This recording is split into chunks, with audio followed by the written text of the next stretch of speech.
We are your home theater and AV questions answered. This is AVRant. Want your home theater or AV question answered by Tom and Rob? Send it to question@avrant.com. Welcome to another edition of AV Rant. I'm Tom Antry, and I'm here with Rob H. This is AV Rant. It's your home theater and AV questions answered. What was it? Tom's going to be away at some point in the coming weeks. That's Yes. sort of the big news over on the behind the scenes of AV Rant. So there we go. We know that much. Yes. So I have some dental work getting done. And of course, they're like, well, how's Tuesday at 9:45? It's the only time that exists, apparently, for all kinds of appointments. For all the things. Like, hey, we're going to come fix your literally anything. I'm showing up at 9 o'clock on a Tuesday. It's got to morning. be. But it's not next week, right? We got a little bit of time. No, it's a couple weeks. Yeah. Okay. They wanted to schedule it for even earlier than that, but I was like, no, because, I've got things I got to do and I can't be top of mind talking. Okay. Yes. Very good. Well, yes. We can talk about last week. Last week was special for AV Rant. Last week was special for AV Rant. I will tell you, before we get started with the podcast, that my son, who is going off to college this weekend, he's moving out. Okay. He's had a very long-time girlfriend, and yesterday she dumped him because he's leaving. Yeah. And she's like, I don't want to do long distance. They were all hot and heavy to do long distance, and it was going to be fine and everything else because she's still in high school and she's a senior and he's going to go into the 1 year difference. Yeah, it's remarkable how gigantic 1 year is at that age versus you get to our age and who the heck cares about 1 year. But, if you were moving 5 hours away from your significant other, that whatever. Anyways, they were going to try to make it work, which. The over-under wasn't great on it to begin with, but he's in the house. He's not a happy little camper right now. No kidding. Guy. I feel bad for him.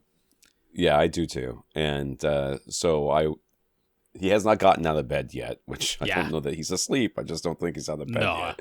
So I've been there, man. I've been there. Yeah, we've all had our hearts broken before, and I really feel for him. And especially like a couple of days before. It's literally. He's leaving on Friday. It's Tuesday. Like, there's the one side of me that's like that could actually end up being a good thing overall mentally because it forces you to immediately interact with other people, which is a good thing. But then if you don't have time also to be a little depressed and no kidding. Yeah, so he's got. So I may have to duck out a little bit. When I hear him shuffling around out there, I might duck out and see how he's doing. We're also having major Skype problems, so we'll see how that goes. Oh, the other thing is that somebody ran, like there was so there's 3 roads total that come into my neighborhood. You can come in from 3 different directions, north-ish, south-ish, and I guess from the west. Okay. And the north routes, there was some sort of major accident. I don't know. I didn't go down the street, but they knocked out a power like a pole and it knocked out electricity to some places but like internet to the entire neighborhood. Right. So they patched it up yesterday, but my internet's been slow and spotty. So I am hardwired in. Yeah. This is as fast as it gets. Okay. It doesn't get any better than this. Also, it might be totally fine and be entirely 100% Skype and it wouldn't have mattered how good your connection was. So it could be. But all of the above. They could be working on that. They could cut out. Yes. I could disappear from this podcast. So there's a lot of stuff going on. We're juggling a lot of things over here. We are. Okay, so last week we had we had 2 podcasts, which we don't normally do. And one of them was an interview with our friend Dave Pedigo over at Trinnov Audio. And yes, if you were watching the YouTube video, I did have to look down to see his name. Well, yeah. Because I can't remember. Because that's how close friends we are. I have the memory for names of a goldfish, okay? So my name memory is goldfish-esque. It's seconds. Like seconds. Like I have friends who can just, and my wife's good at too, but there's a guy I know who's like, I have a terrible memory for everything but names. I'm like, well, I've got a great memory for everything but names. So together we can make one decent memory. Which is phenomenal. I watched him have 20 people walk into a room and he remembered every single name. Wow. I'm like, I forgot my name while I was walking this Yes, room. no I had to look at my driver's license to get it. So anyways, so Dave, we had a great conversation with him about waveforming, and Rob is kind of, we talked a lot about it with him, and we got a good kind of overview of it, but we thought we might go into a little bit of the history of, or I guess Rob's going to go into a little bit of not the history, but kind of the how it works and what's going on there. Yeah, because so Rob, take it away. There's definitely still a little bit of confusion. I mean, on our end too. This is not like it's not like it's only other people asking us, but understandable, a little bit of confusion. Just sort of on the genesis of the whole thing, and like why this notion of say 4 or 6 subwoofers, if not embedded on your front wall, set up along your front wall at different heights, so you have like columns of subwoofers essentially, and then mimicking that on the back, or as Dave very much went into detail about in that special interview episode, not necessarily needing an identical selection of subwoofers at the back of the room. And it's like there is that confusion because I mean, if you're literally just trying to picture it in your mind what the waves are doing, good luck, because I certainly can't do it. And then it's like, and Rob's smarter than you, in case you're wondering. That's not what I was trying to imply. I'm saying that the fluid dynamics are massive. I'm implying it just fine.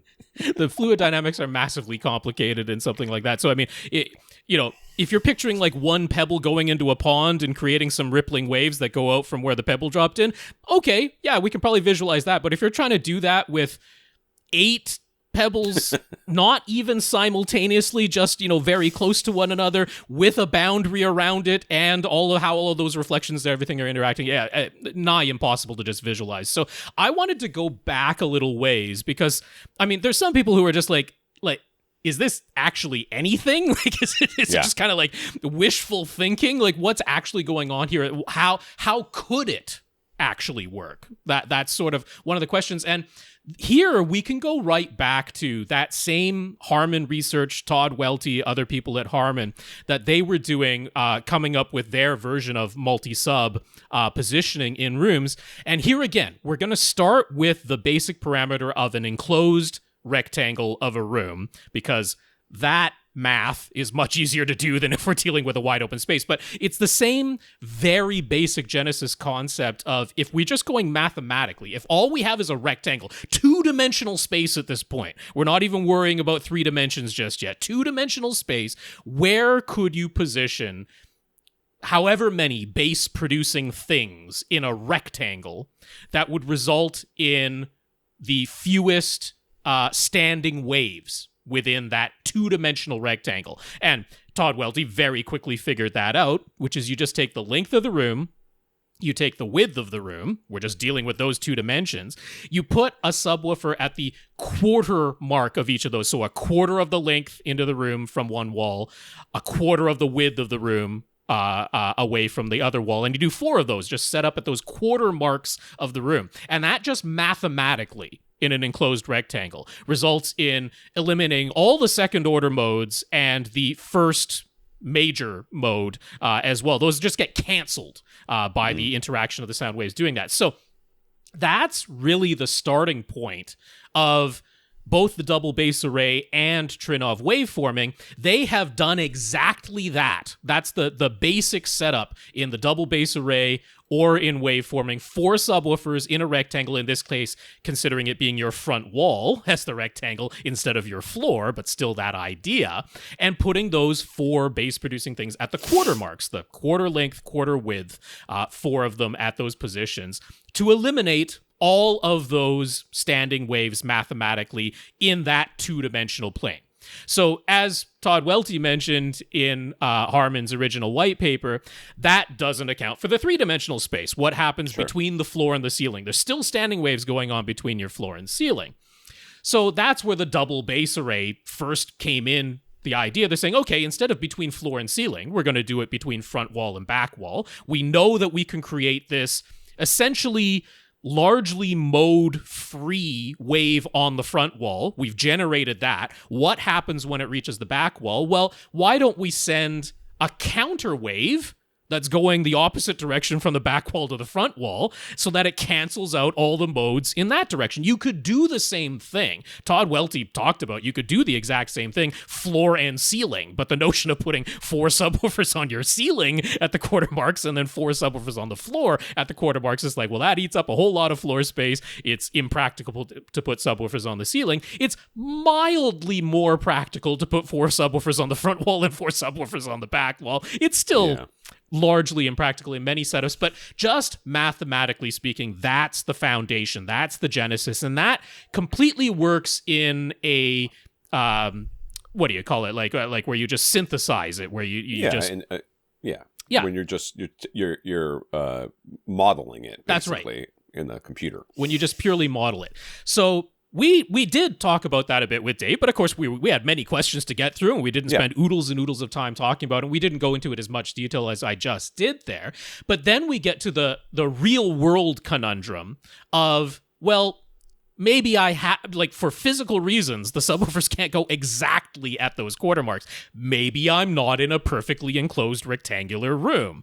Maybe there's like studs in the wall that are going to stop studs some in the of these wall. things Maybe from there's happening. a seating riser towards the back, so I can't have the subs, exactly mirrored front and back. There is this difference between the theoretical double base array that we know the math works.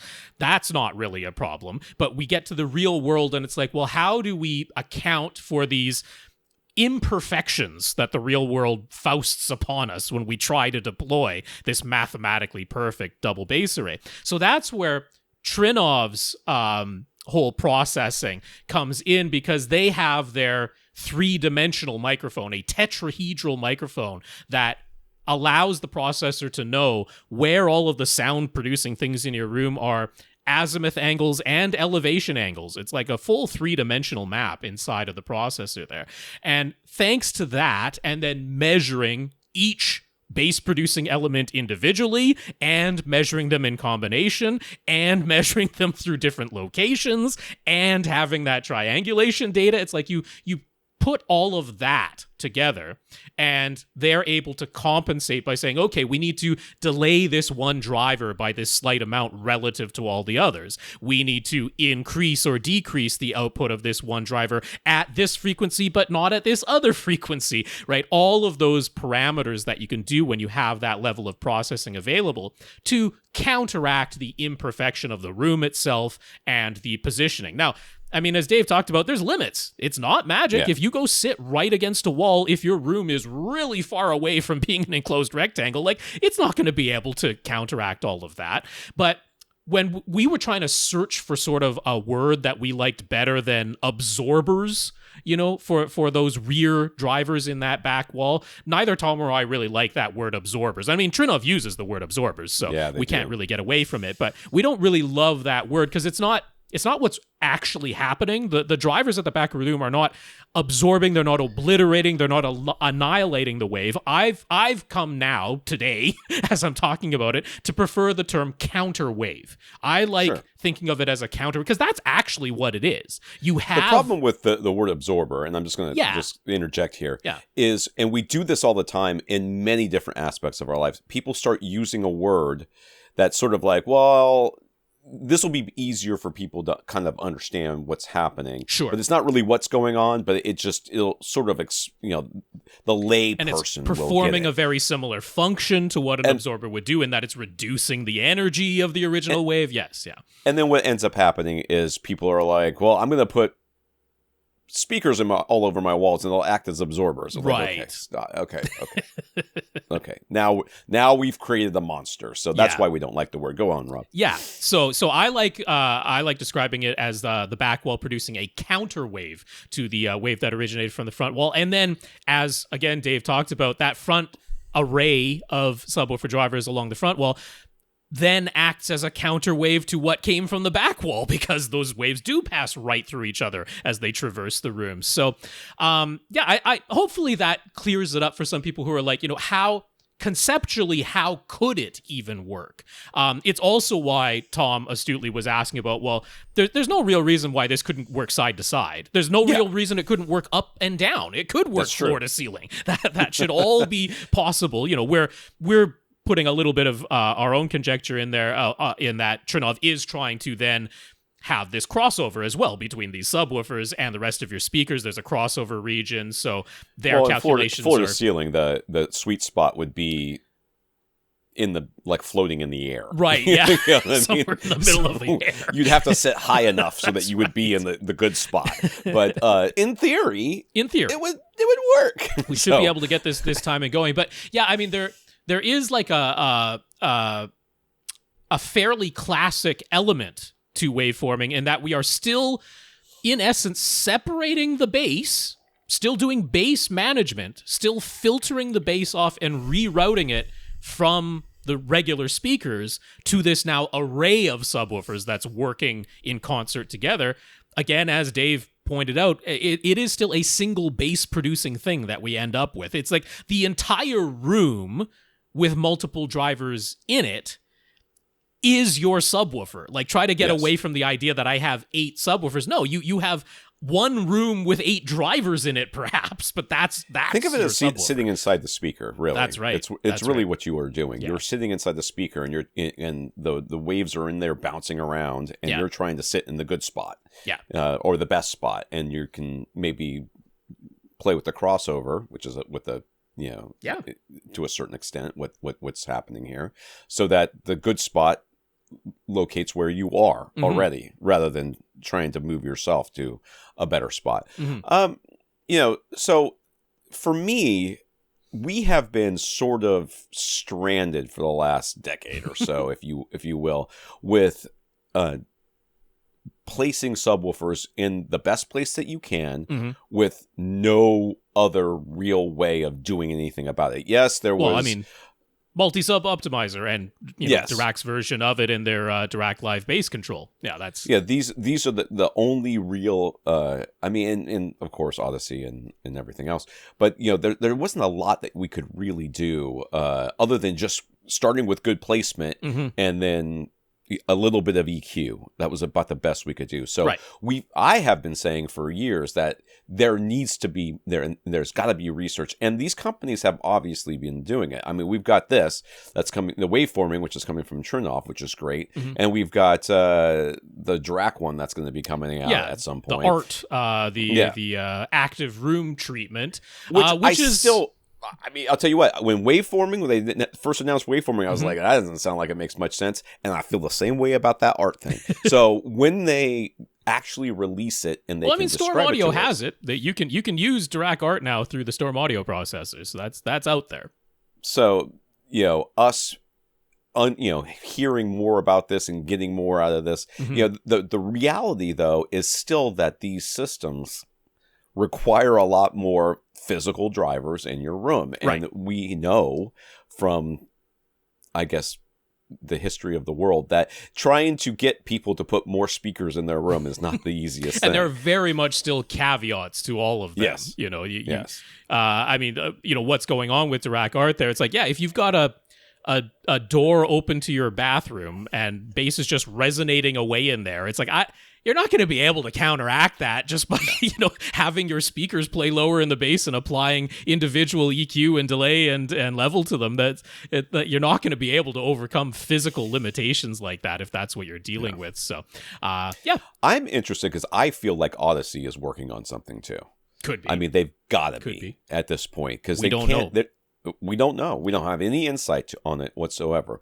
But with Dirac working on something, Trinnov releasing waveforming, I feel like Odyssey, the problem that Odyssey is trying to tackle would be my guess, is how to do this better without asking people to put 16 subwoofers in there. I mean, I don't know if you can. I don't know that you can either. Yeah. That's the thing. But then again, we don't necessarily know that this was going to get, I mean, we're talking about 1 or 2 dB difference across the entire bass response, seat to seat. Seat to seat, yeah. That's nuts. As long as your seats are reasonably placed. That caveat there. Yeah. Yeah, there's a caveat. And you've got enough subwoofers and got the whole thing. And pay for the processor and the whole 9 yards. And I'm just excited that we'll see more things coming out. Yeah. I mean, good bass is hard to achieve. It's hard to achieve. I mean, I don't know how many of you people have been to movie theaters and gone, well, that doesn't sound even. And it doesn't, either by design because they've boosted the bass because they want it to sound more impressive, or by the fact that their rooms, even though they're huge, just don't sound that good still. Right. So there is still the problem of good bass, even in theaters and auditoriums and concert halls and everything else. It is a constant problem. So any technology that moves us towards having better, more even bass, I think is a huge boon. Yeah. And pushes, if Odyssey isn't working on or wasn't working on anything, they better be working on it now.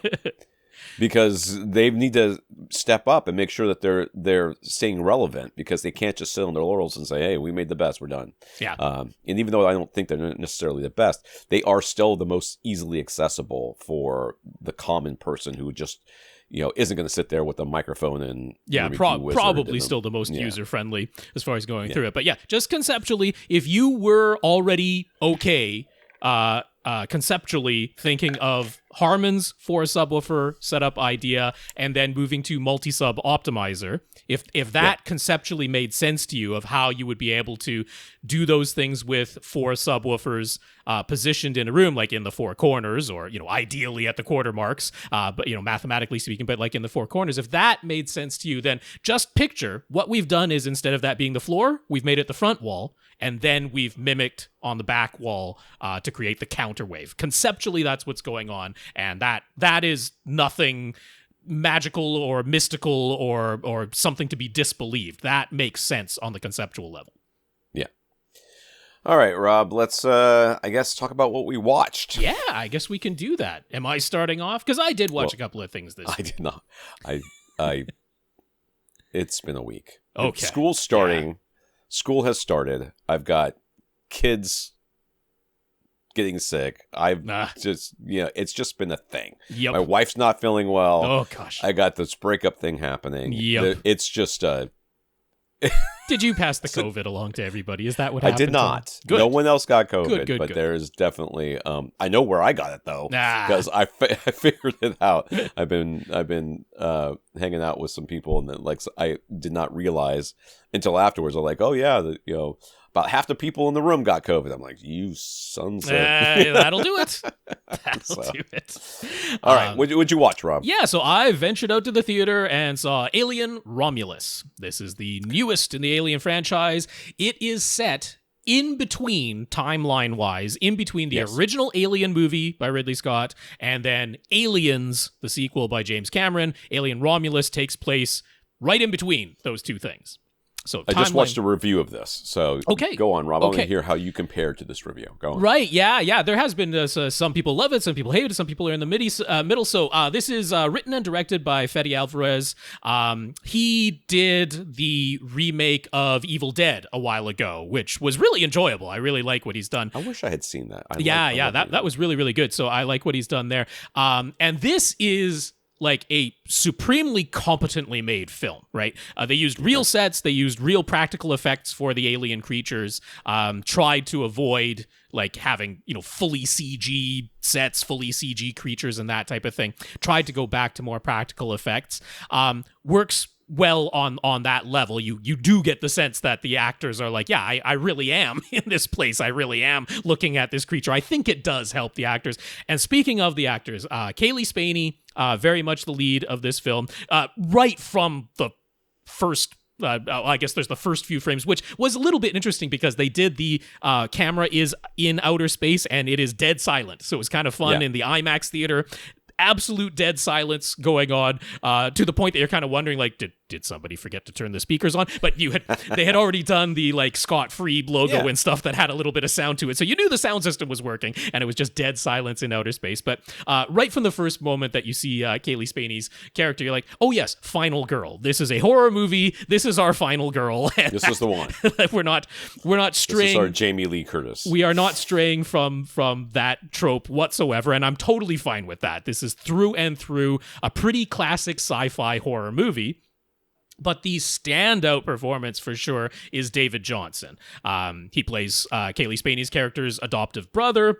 They're sort of the two characters that are going through everything here. David Johnson is out of this world fantastic in this movie. I have nothing but the highest of praise. Kaylee Spaney, I thought, was really good in this movie. I couldn't quite tell if she's a really good actor or just really cute and likable. Like, I wasn't totally able to separate. I've seen her in Devs. That's like the only other show that I've seen her in. Plays a exceedingly different character and was good in that, but it was a small role in Devs.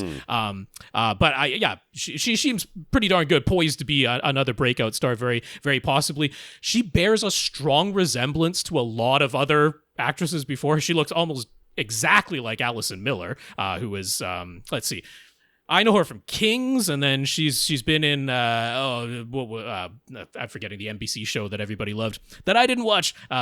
Tug at Your Heartstrings show that she was in a whole bunch. But anyway, strong resemblance there.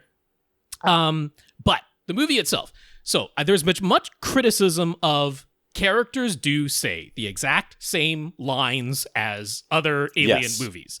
I have heard that too. Put into new context, and for me, there were two that had me rolling my eyes and kind of groaning pretty strongly, because I was like, it kind of pulled me out of the movie that you hit it so hard that they're saying the exact same line. You know, like one from a movie that already took place timeline-wise and another one from a movie that hasn't taken place timeline-wise yet. So technically, I guess these characters are saying it first, although there's no indication that these characters are going to meet any of the other characters that have I guess some writer can figure it out. But what I liked about this is a young group of people. These are all early 20-something people. They are not soldiers. They are not scientists.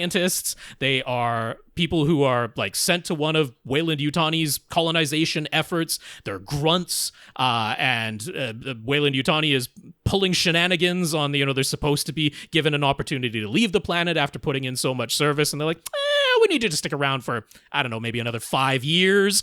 And they're like, well, nuts to that. We're taking matters into our own hands. And it leads to running into some classic aliens. So I like the structure overall. There are some fantastic like horror set pieces in this movie. But if I had a criticism, I felt as though I don't know what the full decision was here. The tone is consistent, so it's not that it was like wildly fluctuating in tone, but it seemed like they didn't want to make it too scary. It seemed like they didn't want to make it too tense. That like they wanted to have that sort of mixture of horror and action and a little bit of comedy now and then. Like they kind of wanted more Cameron than I think so. Yeah. Because there was one scene in particular that I don't want to spoil whatsoever. Reminded me of a scene in Cube. I love that movie. Yeah, that was exceedingly tense and could have been in this movie, but they cut away from it. They cut away from it to like other characters in the middle of it, and then came back to it. I'm like, oh, you just destroyed the tension. I mean, I don't think it was a mistake. Like they just went, "Oops, didn't mean to do that." It was intentional. They wanted to cut the tension. They didn't want it to, I don't know, make the audience too uncomfortable, I suppose, something like that. And so I was a little disappointed by that. So because of all that, it's like there were so many parts of this movie that I really, really liked, really, really loved, including the performances, the cinematography, and it was great. Things were clearly shot, but at the end of it all, I didn't have the massive emotional love for it that I would have liked to have had, because I just felt like that tension got cut too many times. I wish they had just stuck with it and really, really put us through the ringer as an audience, because there's so many excellent horror movie parts. One major criticism I have for it is I was seeing this in the newest IMAX theater in my neighborhood. There was nothing wrong with the sound system, because when this movie wanted to get loud, it got deafeningly loud like IMAX can. Man, oh man, did I have trouble making out what people were saying in this movie. Part of it was Christopher Nolan was the seemed like he really went for it. Part of it was the vocal levels in relation to other sound effects and score, and that was going on. The vocal levels seemed low in the mix overall, but also many of the supporting characters had thick accents, and these, like I was saying, these are all early 20-something people. The characters were early 20-something, and the actors were early 20-something, and the modern acting technique is verisimilitude, just talk like normal. And I'm like, in normal speech, people don't have good diction, and that is a problem in a movie. Yeah. It's like, can you go to acting school and learn some proper diction? Because there's a way to make that seem natural while still letting me understand what you're saying. And I had a heck of a time understanding what a lot of these people were saying in this movie. So if you have that experience too, you are not the only one. There we go. Am I carrying on? Because Yeah, I guess I am. I watched another thing. Yeah, go on. The second movie I watched this week, The Ministry of Ungentlemanly Warfare. This is a Prime Video exclusive. It is MGM, which is owned by Amazon at this point, just like Prime Video is. It did have a small theatrical release, but I don't remember it being in theaters for very long at all. It seemed like it was very good reviews. Honestly. It seemed like it was one of those, put it out there so that it's eligible for awards and stuff like that if we want it to be. But yeah, starring Henry Cavill. And Alan Ritchson. Alan Ritchson, you would know from Reacher, playing the modern version of Jack Reacher. And my goodness, is he a mountain of a man. Like he is a large person. He is standing right next to Henry Cavill, who is not small. And it's like, holy smokes, Alan Ritchson is a gigantic person. Like in movies, usually people don't look that big even when they are type of thing. Yeah. It's like he just looks massive, my God. So this is directed by Guy Ritchie. It is very much a Guy Ritchie movie. And if there's a criticism of it, it's that this is based on actual real life documents. This is stuff that has recently, like 2016, been declassified. Documents that Winston Churchill had during World War II, during the London bombings, when the German U-boats were sinking all of the supply ships going across the Atlantic and things looked really, really dire. Something along the lines of this movie actually took place. Now, this is tremendously fictionalized and obviously so. And Guy Ritchie is like, this is jazz, man. That's what this is. This is warfare jazz. I mean, to the point of being very overtly the entire musical score is jazz, but like everybody is cool. Everybody's collected. Nobody looks at explosions. Everybody walks along and shoots people, and we don't care that they're dead, man, because it's jazz. And that's what this movie is. And you got to get on board with that because it doesn't shy away from it. It doesn't change. The tone never changes. That's what this is. So, I mean, tremendously violent. So almost Guy Ritchie, you expect it to be violent. Yeah, but it's almost doing that John Wick style of thing. The blood's gonna spatter right on the camera lens at points, and we're just gonna kill and kill and kill and kill and kill, and there's nobody's ever gonna have a even a millisecond of remorse or thought about any of it, and we're just gonna keep on marching forward, and we're gonna kill everybody that we see. And I don't know any idea how realistic it is, because the whole idea is these are criminals. They've gathered them to basically be a suicide squad. It is fully like that. But like I mean, there is a real life basis for this, but you can't believe for a second that the real life events played out like this whatsoever, other than the very loosest overarching thing. So Isa Gonzalez is in this. She's an absolute standout. Has a singing performance. She was in that movie that I hated a little while ago with Rosamund Pike. she I Care a Lot. That's the thing I saw her in most recently. Oh, yes. Tremendously different character in this. So she showed her acting chops, and I really, really liked her performance in this. But yeah, if you're on board with the tone, and it's not like this hides its tone, it's right there from the beginning. So you can tell within the first 5 minutes if you're down with seeing this movie or not. Because if you wanted realistic warfare, we do not have it here. If you're like, I want style over everything else, then it's Guy Ritchie, man. You get on board with it. And I thought it was pretty good that way, right? Not realistic, but I thought it was good. I enjoyed myself watching this movie, although I felt bad, too, because, man, are they remorseless. I like how nobody ever has any PTSD or trauma in these movies. It's just like, I sleep well at night. How? Also, it was pretty A-team. The Germans can shoot about 1 million bullets at them, no problem. A-team, man. That was like, I don't know. I wish I could enjoy things the way I used to enjoy them when I was younger. Because I just can't anymore. I'm just like, how do you people not hit things? Like on accident. Right. Yes. All right, I didn't watch crap. Okay. I am still making my way through different Olympic events. And like I said, things have been a little crazy around here. I started, now that we have Peacock, which still is just the worst. But what alternative do you have? I did end up finding, like, I was going to complain about it, and I forgot to last week or the week before. But I was going to complain about the fact they don't have, like, a continue. Yes, like there's no... Did I say that? Oh yeah, no. I said that once you press play, a lot of times it would restart you from the beginning, right? But I couldn't find like this is what you've been watching, Yeah, just would the you like to list continue watching it section. And it's so many lines down, Rob. Right. Why isn't it the first line? Why isn't it at the top? The first row, like, okay, you get one row of these are the things we are brand new or that we think you'd like or whatever. But the next row has to be pick up where you left off on these shows or these things that you. But no, it's like 17 rows down or something. I mean, it's not 17, but it's enough that it's annoying. And I mean, one day you'll go there and it will be the second thing down. You think, oh, good, that's good. But then the time after it'll be way someplace else. All the streaming services seem to do that. They move the recommendation things around in the list.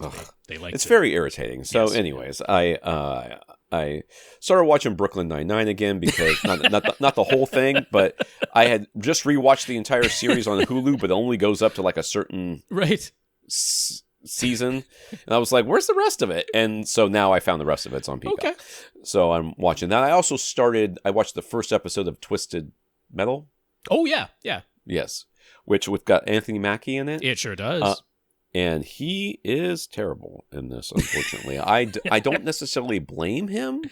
Like the first opening scene, you kind of see like a montage of him doing things. And it's supposed to be kind of like, here's his character. And I was at the end of it, I was like, the hell is that character? Like, what is he? Is he funny? Is he carefree? Is he a bad? He's a rogue, Tom. He's a rogue. He is makes no dang sense. And then you could have tied it together with his personality, which we would find through his lines, but his lines did not help. Yeah, it's not a particularly well-written show, so the script-wise. I did watch the first episode of that. Of course, Rosa's in it, who's the actress. Stephanie Beatriz from Brooklyn Nine-Nine. Yeah. And, of course, she's mute for some reason. That's right. She's like, I know she has a voice that's different than her voice on Brooklyn Nine-Nine. I have never heard it, and I was like, "Oh, I'll get to hear her voice," and then she's mute. I'm like, "Okay, maybe she'll talk later." Well, you can watch Encanto. Her voice more or less sounds like the lead in Encanto. That's her. I don't remember. You would not guess that is Rosa from Brooklyn Nine-Nine at all. But anyways, so I watched the first episode of that, which was, I mean. Hasn't persuaded you and motivated you to keep going on a binge all night. Okay. No, it did not. Gotcha. Unfortunately, it did not. I'm looking forward to it. I think there's another Star Wars thing coming out, right? There's another Star Wars movie or something. There's well, I mean, they're working on Mandalorian and Grogu as the next movie, and then there's I'm forgetting what the next show. Isn't there something there's another show coming Rey? out in September. Isn't Rey gonna be in a show or? Oh yeah, that's down the line. That's going to be the next actual Skywalker saga entry at some point, supposedly. Who knows? I don't know. See if Disney survives that long at this point. Don't let J.J. Abrams anywhere near it. That's all I got to say. All right, this is AVRant, the podcast that answers your home theater and AV questions. Get your questions answered. All you have to do is ask us by emailing us at question@avrant.com. You go to our website, find our episodes, our show notes, our audio, our Flickr album, so you can follow along with the pictures. You can go to facebook.com/AVRant podcast, youtube.com/AVRant. You can see our live recording sessions, which will be in some sort of state, depending on my internet this week. Let's see here. He's going to contact Rob directly, rob@avrant.com. His socials is @FirstReflect. I'm Tom @avrant.com. We want to thank our listeners of the week. Become a listener of the week. Support the podcast in some way. One of the ways you can do that is going to avrant.com. Click on the Buy Us a Cup of Coffee link, which will take you to a PayPal donation site. So we want to thank Paul for doing that this week. Thank you very much, Paul. Yeah, that's very nice, Paul. Thank you for that PayPal donation. We appreciate your financial support. If you want to support us every month and not have to think about it, you can go to patreon.com/AVRant podcast to sign up to become a monthly contributor, a patron, if you will. That's we right. have currently 131 of you, so thank you very much to all of you. Yeah, that's patreon.com/AVRant podcast. If you'd like to sign up to make an automatic monthly donation, so big thanks to our 131 patrons over there.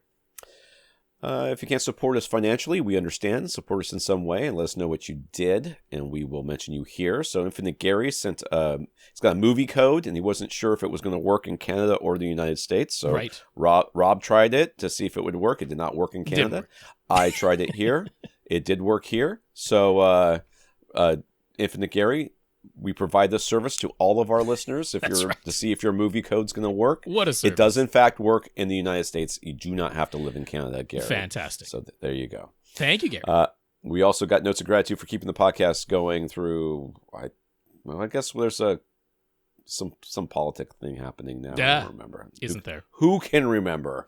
I'm very, very busy with my son, who's very distraught at this moment. So I will be in comforting dad mode. That is the more local focus, all right. Will be received poorly, I imagine. Is what I imagine how my son's gonna react to it, but I'm gonna do it anyways. So we got notes of gratitude from Brandon, who says he only recently found our show on YouTube, and he's glad he did because he loves the way we explain things and he hopes we keep it up. Well, it's only been 900 episodes, so probably not. One of these days we'll do a good one. Kev, I know. Certainly wasn't last week. If you believe the comments on YouTube. Brandon, Kevin, Paul, Sasi, and Mohsen, thank you very much for thanking us. Yes, I'll say those names one more time. Brandon, Kevin, Paul, Sasi, and Mohsen, thank you very much for your notes of gratitude and encouragement. We certainly appreciate them. And a big, big thank you to everybody who continues to listen and send in your questions. I need more coffee. So, in the news, Emotiva has some new amplifier models to offer. The XPA C Series uses the exact same XPA Gen 3 amplifier modules and have the exact same power output specs as their existing models, but the new C Series puts them into a more compact chassis that is only 15 inches from front to back rather than 19 inches. That made it physically difficult to fit Emotiva's XPA amplifiers into a lot of regular TV stands and equipment shelves. In order to make the chassis shorter in depth, the power supply had to be moved from the front to the side, but since the width of the chassis has not changed, this means a maximum of 5 amplifier modules can fit inside, as opposed to 7 modules that can fit inside the original XPA chassis. So, the single channel modules can deliver 300 watts into 8 ohms, while the 2-channel modules can deliver 65 watts per channel into 8 ohms. You can mix it or match modules however you like to go from a $1,100 monoblock up to a $1,900 5x300 watt configuration, or a $1,900 10x65 watt configuration, or any mix of mono and stereo modules in between. Yeah, each additional module is basically $200. That's more or less the way the prices work there. Yeah. So I guess with a monoblock, there's just a bunch of empty slots. There's a whole bunch of empty space inside of the monoblock. Yeah, that would be the case. But I mean, they took the power supply that used to be at the right behind the front panel there. They have a cutaway showing the original 19-inch depth, and you got the switch mode power supply that's up front, and then all of the modules that go in back, leaving space for as many as 7 modules in the original design. But some people are like, 19 inches deep. It literally, juts out the front of my TV stand, and the feet might not even be in the correct position underneath to it's going to fall down. It's going to be on a slant. So put on a piece of plywood underneath it, or like a big slab of marble. But I like this. I like that they listened. They're like, well, we can make a different chassis configuration, but it means moving some stuff inside. We can't fit as many amplifier modules, but hey, 5 full powered modules, or 3 regular modules and 2 of the double modules. That's for just your exactly it. Surrounds or surround backs, and that's 7 channels. I mean, that's right. Am I doing the math right? That's exactly 7 channels, right? $1,900 would do that for you. So ahead of their expected merger with Skydance Media, Paramount Global is drastically cutting costs. 800 employees were already laid off back in February, and they announced last week that additional 15% of their employees will be laid off by the end of September. Boy, what a time to be alive. Yeah. What a time to be alive, where just having that sword of Damocles hanging above your head. Is it me? Am I the one going? I mean, I just feel like people who harken back to a better day never are harkening back to the day when you actually had job security. They're like, no, harken back to the day when I could, I just made more money, or I had the ability to oppress others. Their agreement with Skydance apparently requires a $500 million in cost cutting, and to that end, they have now completely closed Paramount Television Studios, laying off all 3,000 or so employees, including the president of Paramount Television Studios, Nicole Clemens. The co-CEOs of Paramount Global reassured. How reassuring could this possibly be? All of their newly jobless former employees that the decision had nothing to do with the performance or quality of Paramount Television Studios, but there have been significant changes in the TV and streaming marketplace, and that they therefore needed to streamline our company, which is what they say to all the programmers right after they put out a hit game and then fire them all so they that sure they do. can Yes. they can claim more profits. What just absolute pieces of trash. Can I just say that? Absolute. Just let me see your paycheck. Let me see how much you're taking home and how you could have taken a 10% cut and funded half of these employees. What we know for sure is that there's no way to streamline a company that has co-CEOs. There's no redundancy there. There's no redundancy. How could it possibly? Yep. Listen, I am not a business expert, and I'm not pretending to be, but I don't think you have to look at the pay gap between the common man and these ultra CEO pay scales and think that there's no fat to be trimmed there. Shows that were already renewed and set to continue, such as Reacher, Time Bandits, Cross, and others, will reportedly get folded into CBS Studios and be allowed to continue. So, they've never reneged on any of those kind of promises. Yeah. So surely those shows will be safe. I mean, you'd think that'd be a little bit strange when, quite literally the studio banner on top. I mean, it was all under the same umbrella company. Yeah. But, it's Paramount Global. They run CBS. They run Paramount Television, production companies. But, it was all under the same umbrella. But it's no, they're letting go of 3,000-something people from that. It's not that they're transferring them over to CBS Studios and, changing things in name only. They're no, that whole production studio is just gone. They closed it within, a week, too. It's not that... there have been warnings that there's going to be all these job cuts, but people didn't know exactly what it was. And, this whole studio is just gone. So, yeah. That's just awful. So this comes from Sasi in Taiwan. Epson unveiled a new QB1000 projector model that looks earmarked to replace the LS12000 model. On the outside, the chassis looks the same, and it's still a laser-driven 4K LCD projector, but now with a claimed 3,300 lumen output versus the 2,700 lumen of the LS12000. Mm-hmm. The dynamic contrast spec number has been doubled, and Epson spent some time talking up the new lens that is made in Japan. They're also enhancing the automatic tone mapping for HDR and adding HDR10 support, but no mention of... I'm sorry, 10 plus, sorry. Mm-hmm. And no mention of actual frame-by-frame dynamic tone mapping nor Dolby Vision. No. I'm feeling like Dolby Vision is getting less and less relevant. I'm going to be honest with you, but maybe I'm wrong about that. I will say that Paramount, the Peacock app is the only one that I've had a problem where it tried to switch it over to HDR went, I'm confused. I had to turn everything off and turn it back on. Most of it works pretty well on an Apple TV 4K, but I'd believe it. No word on when it might be released in North America, but the expected price point is $6,000 MSRP, which would be a $1,000 increase over the LS12000. There are also rumors of 2 additional Epson projector models that will come out at a higher price point with additional performance upgrades. All of that has Sasi concerned that projectors are being forced into higher and higher price brackets in general, since they don't seem to be any rumblings at all about a 50/50 UV replacement yet. I think you're right, Sasi. I think that with the performance of LCD, and I'm saying LCDs, but flat panels in general, and the price points they're able to hit and the sizes they're getting to, I think you're right. I think it's like what happened with the Corvette. Sure. The Corvette was this muscle car that had been around forever, and then all of a sudden we got the redesign of the Mustang, redesign of the Camaro, redesign of the Charger, and the Corvette went, okay, we can't go retro anymore.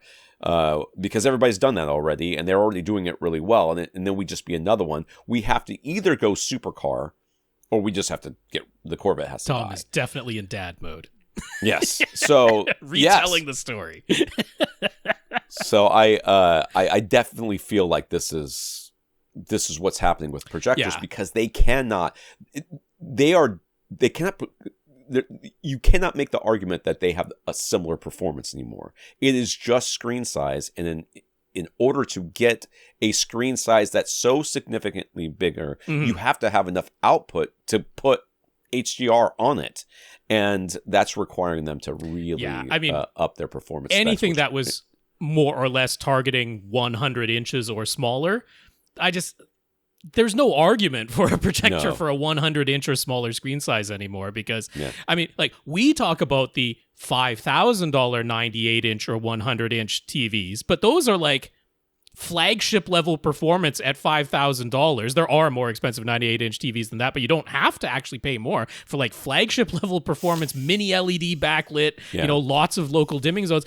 There are like $3,000, I think $2,500 98-inch TVs that aren't flagship level performance, but you can have that size at that price, and they are way brighter and more usable in a non-Batcave room than any projector at that size. So, I mean, projectors essentially have to target a larger than 100-inch screen size. That's really the only place they can truly claim to be a value proposition of any kind.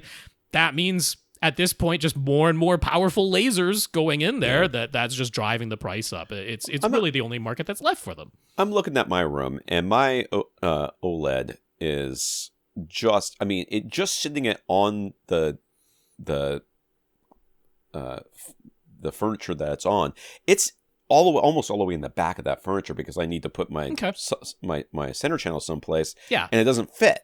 So there's only so much I can do. And when I do that, it's still the same size as my screen, but you can't see the screen behind it. Right. Because there's a screen still on that wall, and my wife was like, I don't want you to take it off because it covers a window and blah, blah, blah. I'm like, fine. Yeah. So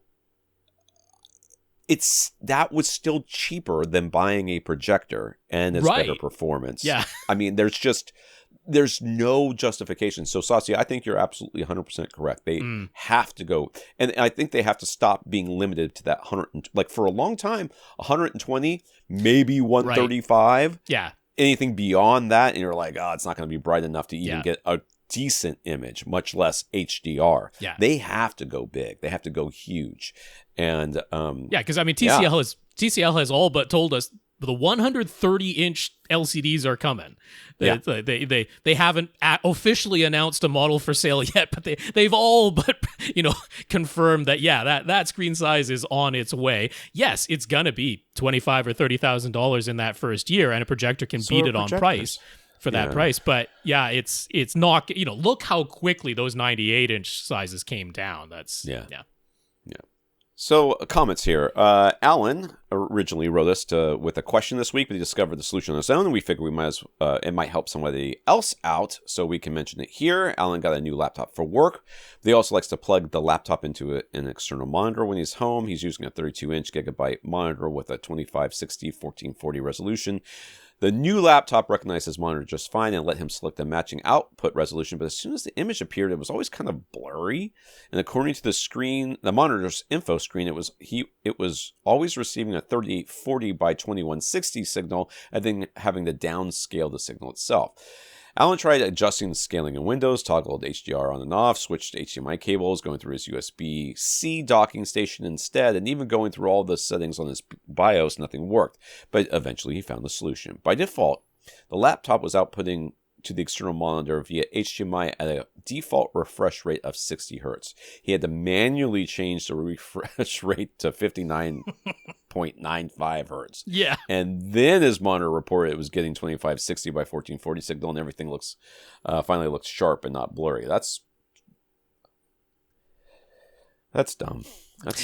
That's dumb. And it's not intuitive. So I'm glad you discovered that. I'm not sure I would have had that recommendation off the top of my head to check that one. So I'm not sure how much help we could have been if you had ended up asking that. So glad you found that. And yes, that might be helpful to someone else. Check that darn refresh rate and go to the decimal instead of the integer version of it. That's how long it would have taken me to figure that out. So I've just discovered I've got a super hard out coming up. So we're going to race through as many questions as we get to, and I'll let Tom know when I have to go. All right. So it's a questions here. Our new viewer listener, Brandon. So first things first, overall, Brandon is already happy with his basement home theater. He likes the way his projection system looks, and he likes the way his audio system sounds. But But like almost all of us home theater enthusiasts, he never really feels as though it's done, and he's always on the lookout for improvements and upgrades that could be made. I'm going to tell you, I don't feel that way. I never feel that way. It's so long gone for me. So he's coming to us mostly for ideas at this time, as opposed to a specific need.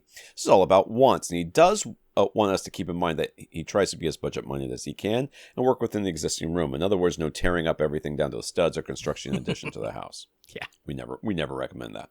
His existing basement is finished, all drywalled and carpeted, but his home theater area is not a dedicated enclosed space. There's a fair amount of space behind the seats, and the left side is wide open to the rest of the basement. There's no door at the bottom of the stairs, and there's a window and a door with a window in it too on the right side wall. Also, the theater area is sort of visually separated from the rest of the basement by a pair of support columns that he finds unfortunate, to say more or less limit the width available for his seats, and he feels forced into mounting his left surround speaker into a less than ideally placed column. He made quite a few 4-inch thick absorption panels and used the trick of sending in the poster images with all of the text removed so that he could have them printed on acoustically transparent fabric without too many any copyright headaches. He has spaced out those panels fairly evenly on the back wall and left and right side walls, nothing on the front wall, and some of the left side panels are quite far away from the seats as compared to the right wall, since the left side of the basement room is open. Equipment-wise, he's using a BenQ X3000i 4K DLP projector with a LED light source that is ceiling mounted and shining onto a DIY 150-inch screen that he made from Elite Screens Cinegray 3D, or it might have been 5D, can't remember anymore. Ambient light rejecting material.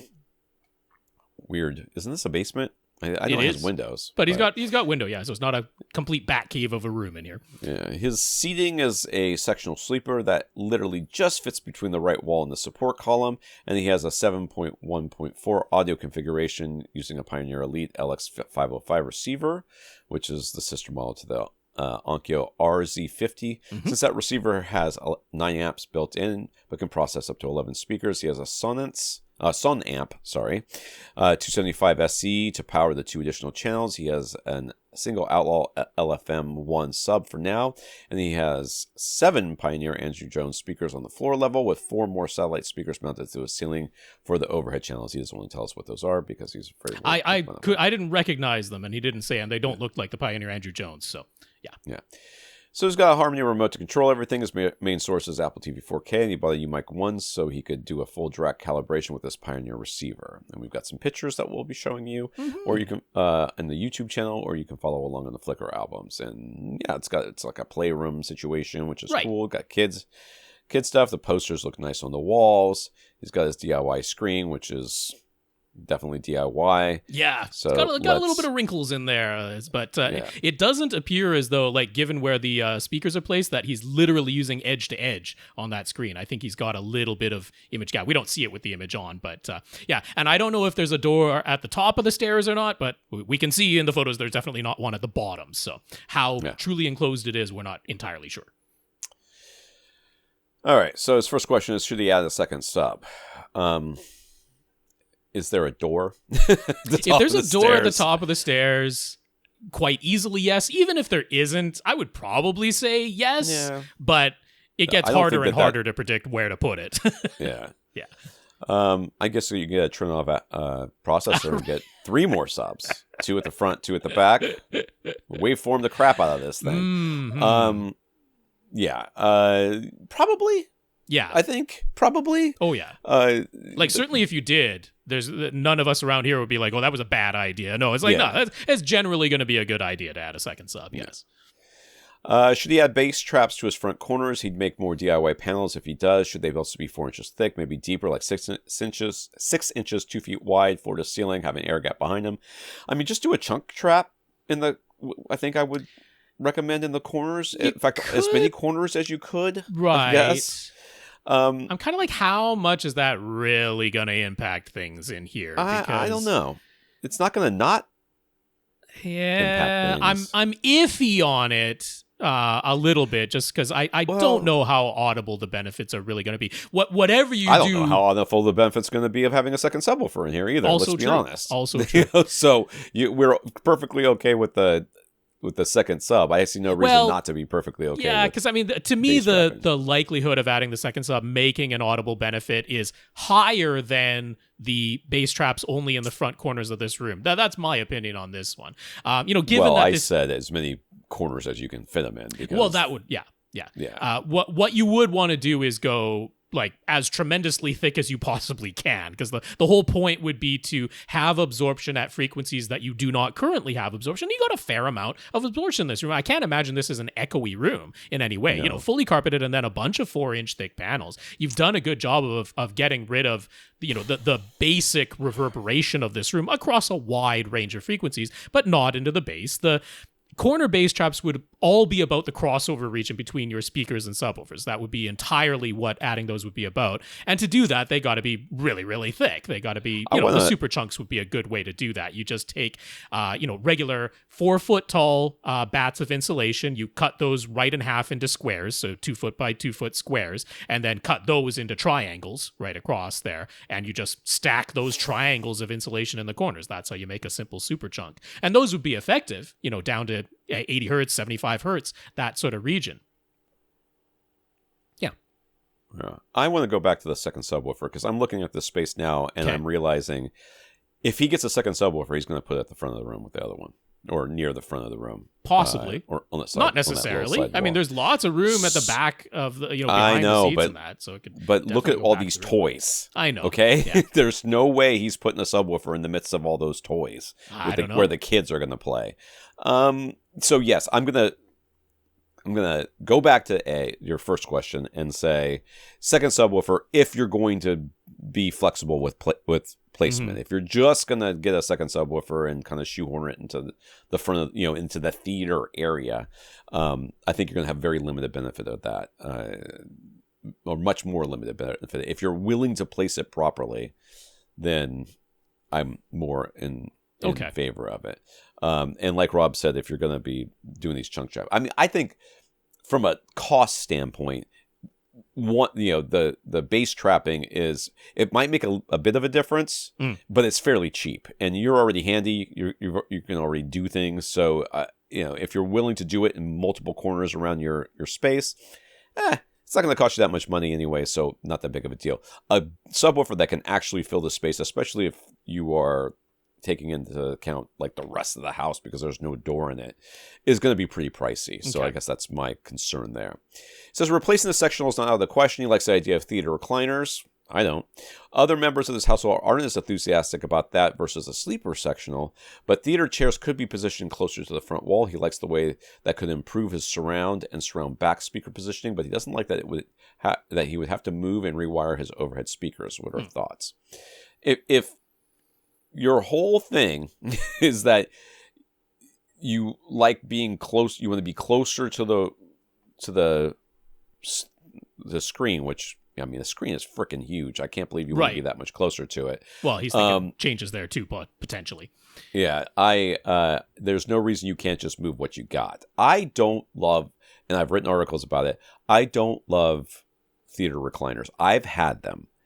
I think they have a place but it really only has a place in a theater that is, I walk into it, I watch a movie, I walk out, or I watch a show, I walk out. I'm not spending time in there with my family. I'm not like, binge watching things. I'm not like occasionally, taking naps or whatever. I don't find home theater recliners ever to be that comfortable. I'd rather have an actual couch that reclines, but without arms in the way and a bunch of other stuff so that I can reposition myself in a number of different ways. I think that if you want to move your sectional closer, move your sectional closer. If you Right. Yeah, there's not really any reason you can't move it like a foot or two closer if that's all you want to do. Yeah. But honestly, my major thought here is the speakers don't have to be mounted. You can put them on stands. And you can Yeah. make those stands very secure. You museum putty for the speakers themselves, secure it Which very, is very strongly to the stand Yeah. itself. And you can get stands that you can anchor if you want to. And that museum putty will act as a damper between the bottom of the speaker and the stand itself. So I'm not worried about if you anchor the stands to the floor that, you're going to have vibration transfer or something like that. So I don't see any reason why you can't leave the seating the way that it is. It's working for everybody in the household. And you can adjust the speaker positioning just by using stands instead of thinking that it all has to be mounted. It doesn't. Yeah, I agree. So he isn't ready to replace all of his floor-level speakers yet, but maybe he should get an amp or for some or all of his floor-level speakers, both for now and in anticipation of eventually getting new speakers. No. That's certainly not going to be the first thing I'm going to put. If you've got some money to spend, I'd get a second subwoofer before I add an external amp to this setup. Literally do almost everything else. Yeah. In fact, including just not doing anything. Yeah. Before you buy an amp that's not going to make any audible difference, both now and in the future. Yeah, you're not going to buy speakers that need an amp for them to be feet away from your head, because that's what we've got here. From us, that's not going to be the suggestion. Nope. We're never going to suggest that. Wrong podcast. If he does move the seats closer to the front wall, he would go down in screen size, which would be easier on his projector, which I think is a good idea because there's no way this projector is getting bright enough for 150 inches as far as I'm concerned. Should he go acoustically transparent? Should he be thinking that his future speaker upgrade will be on-wall speakers that will go behind an acoustically transparent screen? On-wall? Not necessary at all. If the screen size gets smaller, it's that much easier to position speakers around the screen.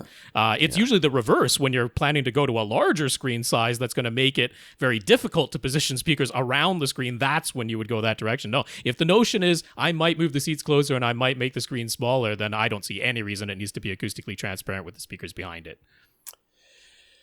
Yeah, I don't see any, especially on walls, because now you're talking about offsetting the screen enough for the offset of the speakers themselves. So now you've got to build some sort of bump out.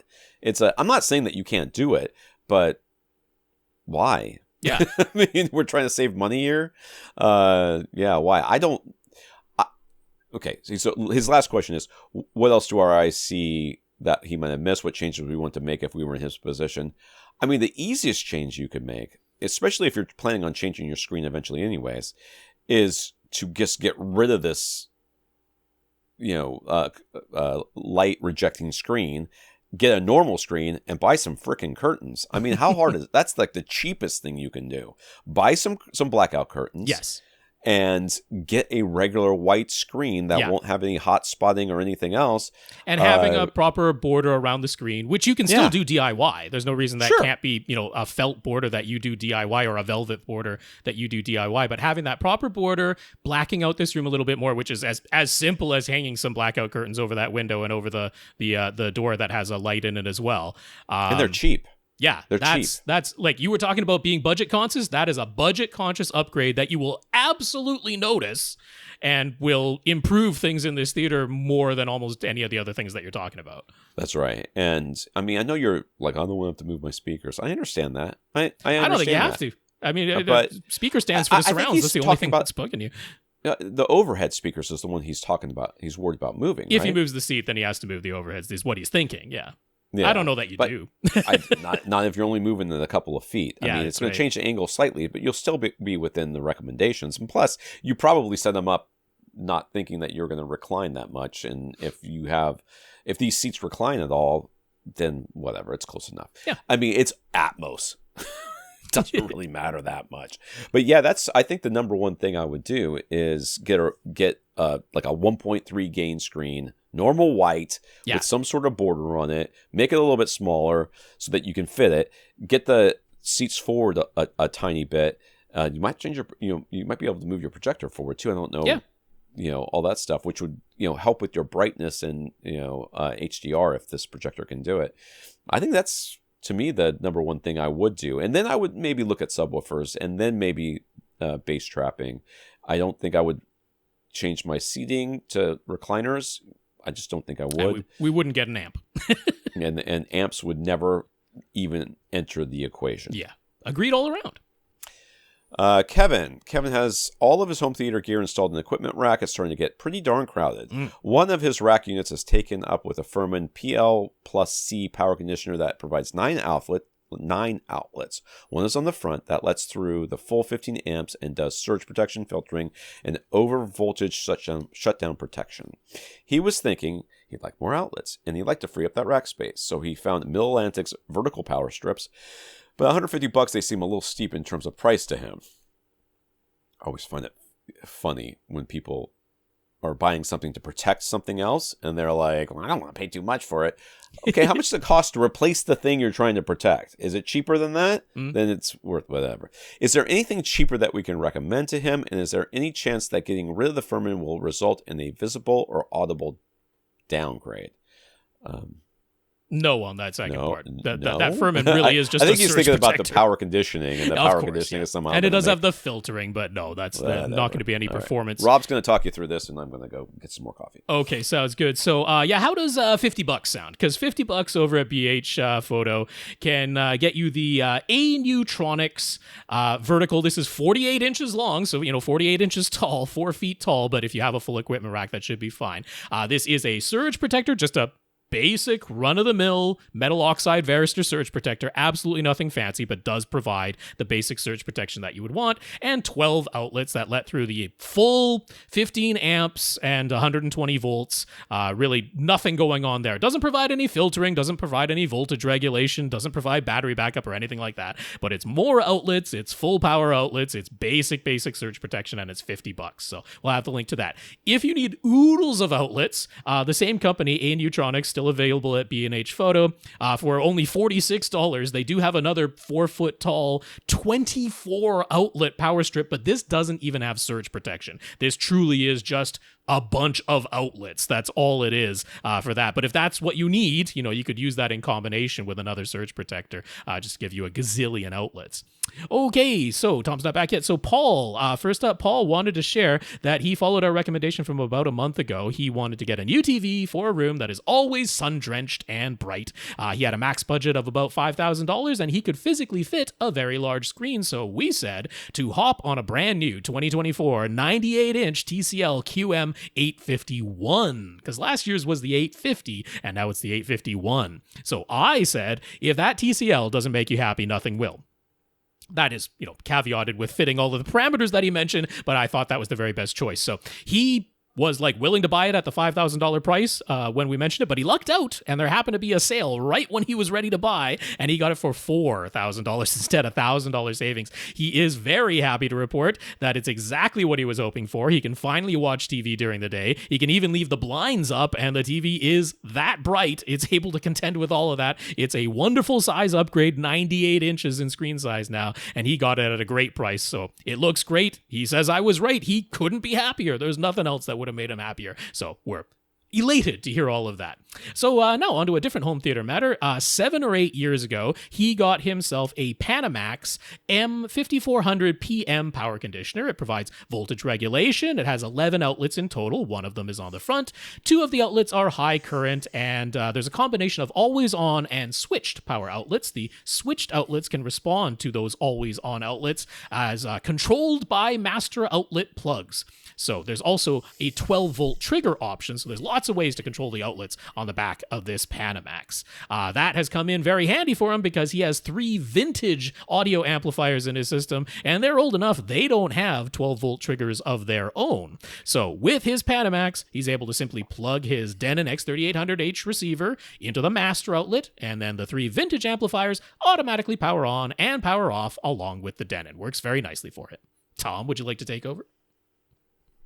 Oh, where are we at? I'll carry on then. He's actually on to his second Panamax unit. The original one that he bought, it developed a loud hum after 2 to 3 years of use. It seems to be coming from the toroidal power transformer that's inside. So he's had this second M5400 unit for about 5 years now, and now it has started to produce the same loud hum just like the original unit did. So he's looking to replace that. The functionality is very useful to him, so he's considered getting a third unit just to replace the 2 that went before, but They cost about $500, and he's hoping maybe we can suggest something that's different, same functionality, but costs less and hopefully won't develop that same loud hum after a few years. Do we have any ideas? I do.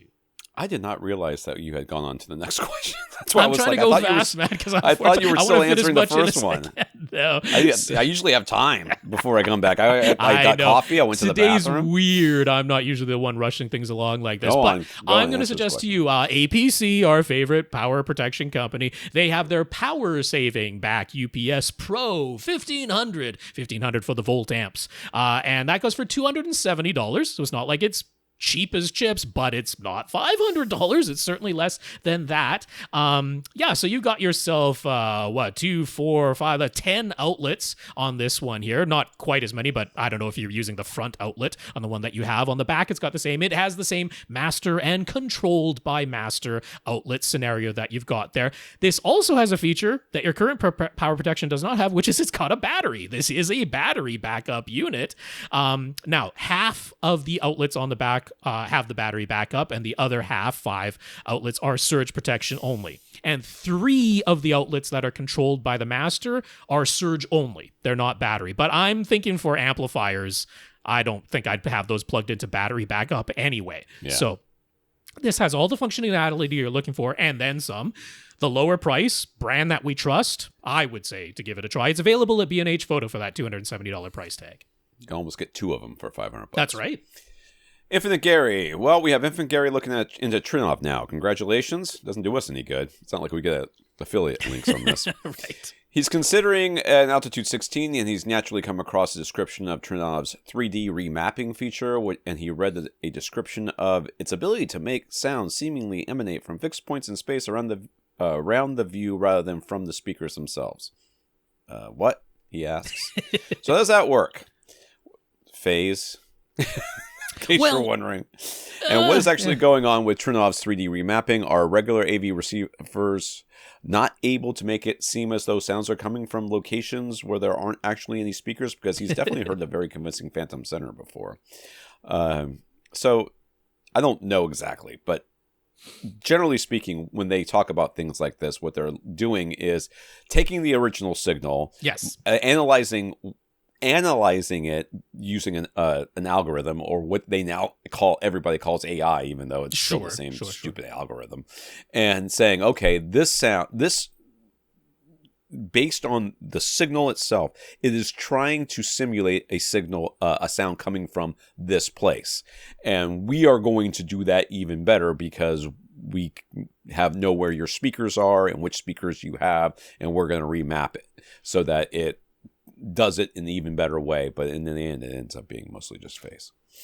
When Trinnov talks about this themselves, they're actually using like stereo location, which is a little bit questionable, because once you start doing that anywhere besides in front of you, where stereo effect works really well, when you're trying to do that between overhead speakers, between speakers that are beside you, behind you, that type of thing, it's a little bit questionable. But that's the basis of it. It's the idea that this is for channel-based scenarios more than anything, where you have these recommended fixed locations based on Dolby diagrams, that type of thing. Now, thanks to Trinnov having that tetrahedral microphone that can 3-dimensionally locate where the speaker is in your room, not just in angle and azimuth, or you inputting it manually. It actually detects in height and in azimuth, elevation, angle, and everything 3-dimensionally. It can more or less create a 3D coordinate location for where the speaker actually is. It then compares all of those 3D coordinate locations of the speakers to where the channels would ideally be placed. And it says, okay, so your surround speaker that would ideally be at, ear level or just slightly above ear level and either directly to your side or just slightly behind you. Well, in your room, it's actually like fairly elevated and in front of you, because, your room just dictated that's the only place you could put your side surround speaker. So when there's a sound that's like, let's just imagine a thing that's only in the surround channel and nowhere else, the Trinnov is clever enough to say, okay, you don't actually have a speaker where that surround speaker should be. You've got the surround speaker that's a bit too high and a bit in front, but you also have a, surround back speaker So rather than only strictly playing that channel-based sound out of the surround speaker that you do have, which is going to be improperly located, we're going to stereo locate it between the surround speaker and your surround back speaker to try and make it sound like it's coming from where the channel-based location would like it to come from. That's really all that's going on with the 3D remapping. Very exciting. Yeah. Dave mentioned that Trinnov can expand up to a maximum of 64 channels, but that no home system actually needs 64 channels, so there's a difference between channel count and speaker count.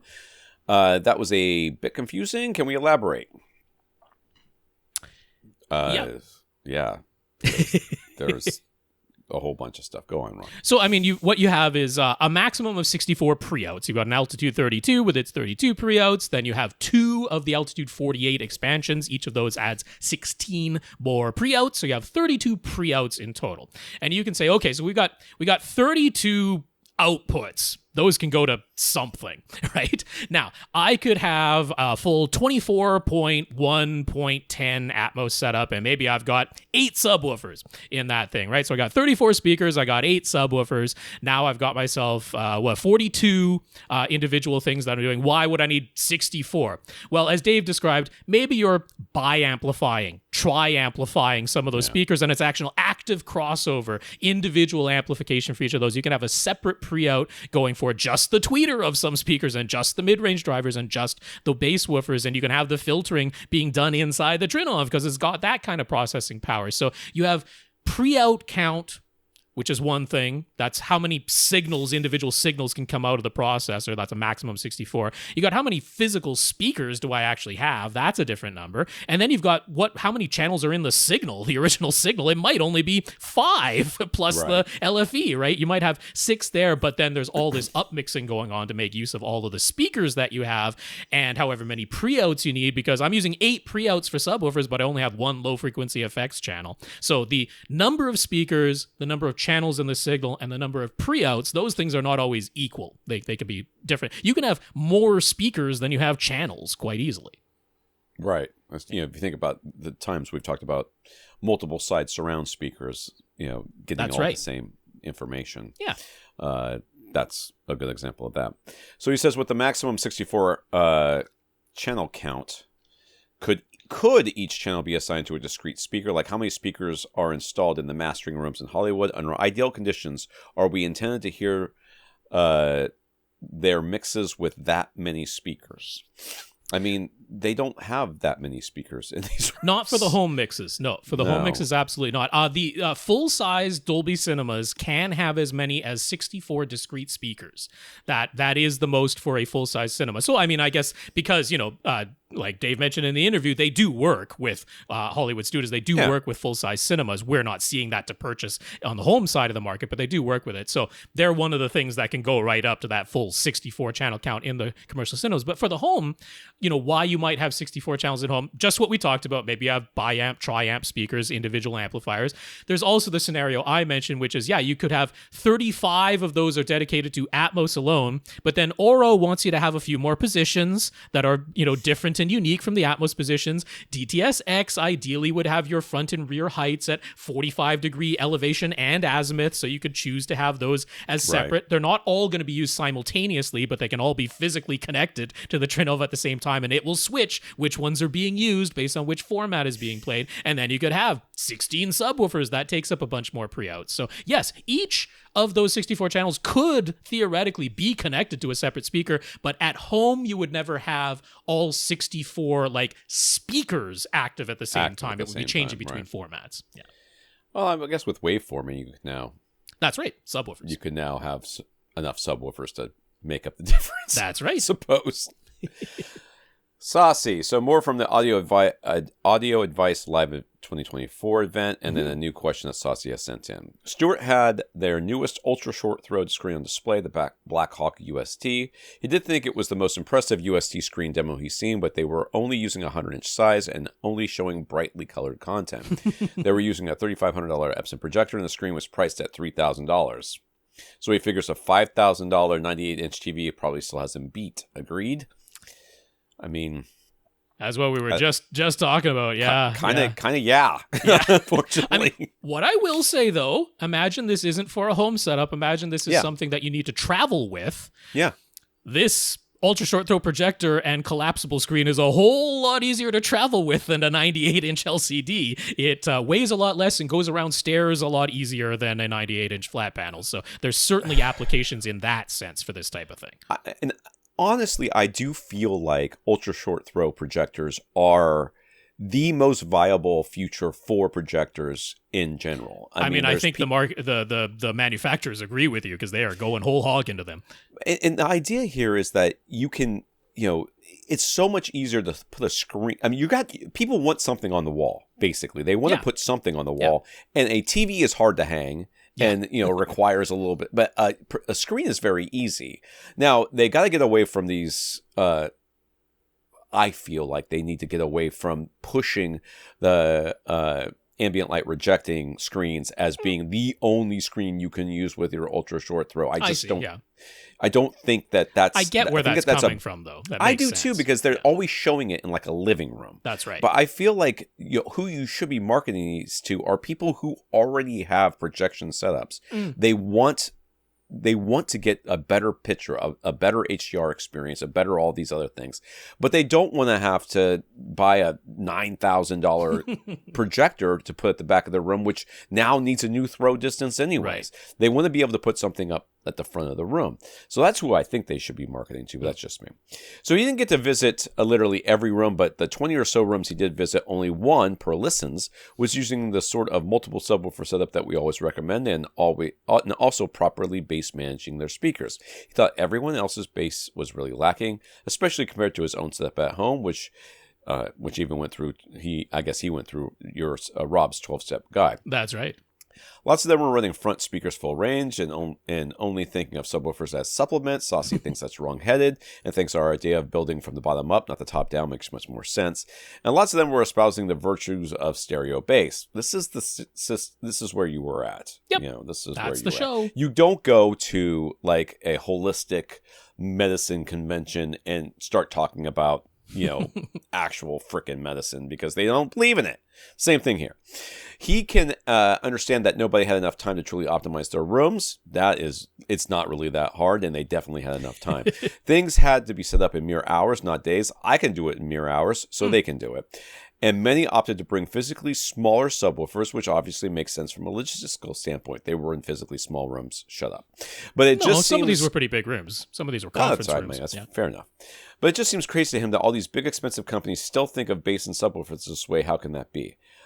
It's their consumers. That's who they're selling to. Yeah. This is. I mean, no. I mean, it's why like Anthony Gramani is still giving the same speech at every CEDIA event. That's CEDIA. That's professional installers. That's a step way above a consumer-based audiophile show.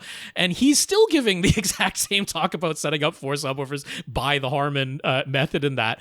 And it's like, it I don't know why it takes time, but it's like you get the people who are just ingrained in their way of thinking, and they absolutely have to hear it for themselves. It's the only way. People ask us all the time about how come the Atmos mixed is hard mixed into each speaker as if it were a channel-based system rather than an object-based get away from channel system. Thinking. Yeah. And it's because people are like, it's good enough for me, it's good enough for you. And that's it. That's the way they learned, and they're done learning. They're not going to learn a new system. It's hard, and it doesn't make sense to them. And if they can make it convincing, by using pans and phase and everything else, then they don't feel like they need this newfangled technology, even though they're hurting themselves and they're hurting the way that their mixes will be viewed in the future.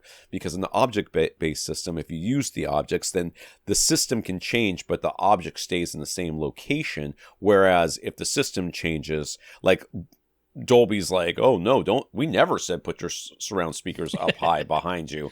We always said put them at ear level directly to the sides of your couch. No, you didn't. Shut up. And now all those mixes sound weird because they are not mixed in the same way or in the same system. So one thing that bugged him was seeing the massive stacks of external amps, and in particular, the internet influencers were all gushing over one particular stack of pure Class A amplifiers. Yeah. I Well, swear to God, got it's an that A. word pure. It's that word pure No, that completely it's pure throws them. and it's a A. That's right. You know, it's like I wanted A's in school. I didn't get them because I was too stupid. And now I'm an internet influencer, so I don't have to be smart. To him, it all felt like pure excess for the sake of it, and the tremendous waste of electricity of all those Class A amps just heating up the place while they weren't even playing anything made him downright disgusted. Don't worry, they drove him over in a Tesla, so it balanced out the universe. I also kind of doubt that, but sure. Why do so many people still find that stuff aspirational? Is it just hyper-consumerism? Because he got to hear them and compare them to other setups, and there was nothing magical or better about them. Yeah. So, yeah. I mean, it's the same thing. It's just stuck in that old mode thinking, whether it's I can't get out of channels, I can't get out of stereo bass, I can't get out of Class A is the ultimate. It's this exact or tube amps or any of that stuff. That's right. Okay. When I was young, I had a teacher, and this is back when... Sorry, I really got to go. So I know. You got to go. We got plenty of time. No, I don't actually have plenty of time. I'm going to be cutting it off if they win Sasi. So, yeah, I'm sorry about that. What I did want to mention really quick is, this talking about what is like objectively the best amplification now. It's Class D now, and I want to highlight Buckeye amps. I don't have like personal experience with them yet, and this is a small company. This is like a guy who started this business, but he took those Encore amplifiers to begin with, and then now has taken the Eigentakt. The Purify Eigentakt amplifiers. These are all Class D designs. And I mean, these have been measured extensively by Audioholics and Audio Science Review and other places that just do the pure objective measurements. And they're like, these are ruler flat, no change in frequency response, doesn't matter what impedance you throw at them, which was always a problem for Class D in the past, but no longer the case, especially the Eigentakt. The Eigentakt are like linear up to like 200,000 hertz. It's just absolutely ridiculous how flat they are. And then the total harmonic distortion, or the cyanide, if you want to measure it that way, is like stupidly low. These are like as close to perfectly this is a wire with gain as we can get. And I mean, they're not cheap, and Buckeye basically has the least expensive. That's why I'm highlighting them, as you might not have heard of them, right? Absolutely. There's a new small company, but I like to highlight them because of what's being offered here. But it's like, these are not out of this world expensive. And if you're like, compared to Class A, compared to how many watts you're getting per channel, like this is something you want to hop on if you want the objective best, because that's what these are. If you're going back to that, what I want is a wire with gain. That's what these are now, and they're tremendous. I thought this was the last question, but it's not. I didn't realize there was more questions. This is the last one of Sasi's, yeah. But I know, but I thought of all of them. We're not going to get to those. They came in on Monday anyway. I don't feel too guilty. Yeah. Sasi has a new question now on behalf of his parents. They're retiring and moving to a new house. They intend to spend a good amount of time in their backyard. They want to have people over all the time to entertain. They want to have speakers outside to encompass the backyard patio, the pool area, and the grill. The whole backyard is 30 by 40 feet. The nearest neighbor is about 100 yards away, and they don't want any noise complaints. They're looking to keep the budget to around $2,500, but have plenty of flexibility there if needed. Sasi started looking into things and immediately tumbled down the rabbit hole of subwoofers buried in the ground, rock-shaped speakers all around the outer perimeter, regular outdoor speakers mounted to the outside of the house, a combination outdoor lighting plus speakers stanchions, 70-volt installations, or perhaps ditching all of that and installing a couple of concert line array speakers like you'd find at a stadium. Jesus, you went down the rabbit hole, man. Then he tried to figure out how they'd power everything and discovered how outdoor amplifiers and processors all seem to be very expensive but don't have all of the features of a regular home theater receiver, so that threw him for a loop. And now he's hoping we can sort it all out for him, or at least get him pointed in the right direction. But the bottom line is that his parents want their guests to be able to enjoy background music anywhere in the yard, and they want to be able to have speakers near the pool, and they want to control everything from their iPhones using AirPlay 2. He's probably overcomplicated this, right? You sure What do we recommend? Yeah, you did. What do we recommend as a solution for his parents? Go on. You do yours, and I'll do mine. Okay, I think even though they've got all the negative reaction in the news as of late, Sonos move to speakers. They're $450 each. They have a 24-hour battery life. They come with their charging cradle. So for $2,500, you can get a bunch of them. They are very, very portable. They have a built-in handle on the back. They're actually kind of beefy. They're kind of heavy. They're not something I'd necessarily want to take to the beach with me. But for backyard use, it's pretty much ideal. They are IP, whatever it is, 67 rated, dust and water resistant. I mean, you don't want to submerge them down to the deep end of your pool, but they can actually absolutely live by the pool and get wet, no problems whatsoever. Pretty darn good sound quality. I mean, no, they're not going to equal your dedicated enclosed theater, but that's not the point. This is background yard music, my man. You can bring them where you need the music, because you're not literally going to have people spread out over every square foot of the backyard at all times. So you can bring it with them completely wireless. Works with AirPlay 2. Works with regular Bluetooth. If guests are over and they don't have iPhones with AirPlay 2, they can connect to it with Bluetooth and play their own music in their own little section of the backyard. Like, I think it covers everything that your parents genuinely want to do in a very simple, very convenient, very affordable solution. And you don't have to use the Sonos app. You can avoid all that mess until they finally fix it. You can do everything with just AirPlay and Bluetooth if you want to. So almost all of the Bluetooth speakers that I've reviewed, because the Bluetooth, and they all market it as, oh, we can do this and nobody else can. Everybody can do it, okay? Almost everybody can do multiple speakers hooked up together, like up to 100 and something, 20 something speakers. I mean, think all he hooked up. So the Boom 2 is the one that pops into my head as being one, and it would be Bluetooth. I don't know. You could do the AirPlay part of it. I don't know how, but we're talking a fraction of the cost of what you've got. These things float. You can throw them in a pool. Yeah. No one cares. Okay. So this is very, to me, this is a very easy, solution. And you leave them all inside, just plug them in. The batteries last forever anyways. You plug them in, charge them once, and then when you've got guests over, you just kind of toss them around. I mean, literally toss them around the yard. Now, the Boom 2 in particular has like an LED lighting on the sides and stuff like that. You can turn all that off. And there's other options. This is all Soundcore. It's an Anchor company. Okay. Yeah, Anchor. And they have more than one portable speaker. Some are bigger than others, but all of them are water resistant, dust resistant. Throw them in the pool, doesn't make any difference.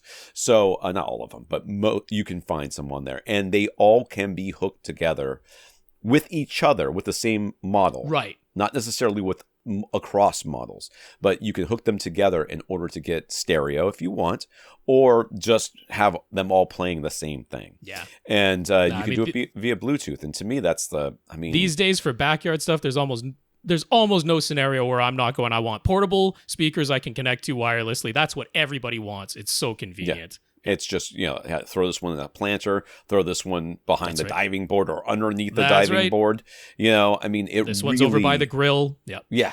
There's really no reason to have outdoor speakers anymore as far as I'm concerned. And yes, I've recommended them before, but not in this case. All right, let's finish there. Sorry for the short podcast this week, but we had 2 last week, so I don't feel too guilty. We'll be all right. I got to scroll down. I want to thank our listeners of the week. We want to thank Paul for going to avrant.com, clicking on the Buy Us a Cup of Coffee link and sending us a PayPal donation, as well as our 131 patrons over at patreon.com/AVRant podcast. That is it. Paul, thank you so much for your PayPal donation. Patreon.com/AVRant podcast if you'd like to sign up to make an automatic monthly donation. Big thanks to our 131 patrons over there.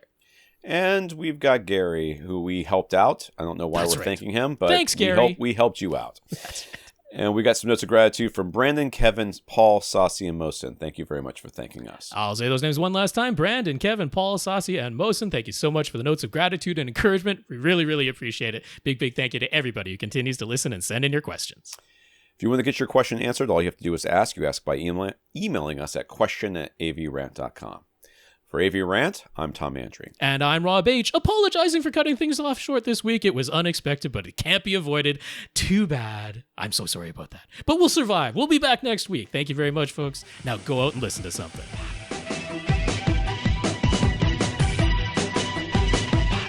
Want your question answered? Send it to question@avrant.com.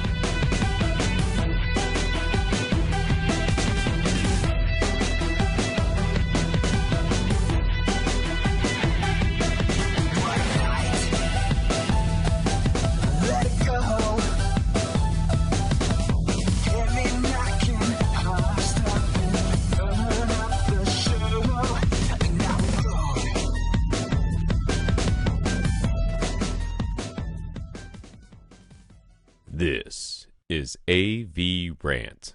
Now go out and listen to something.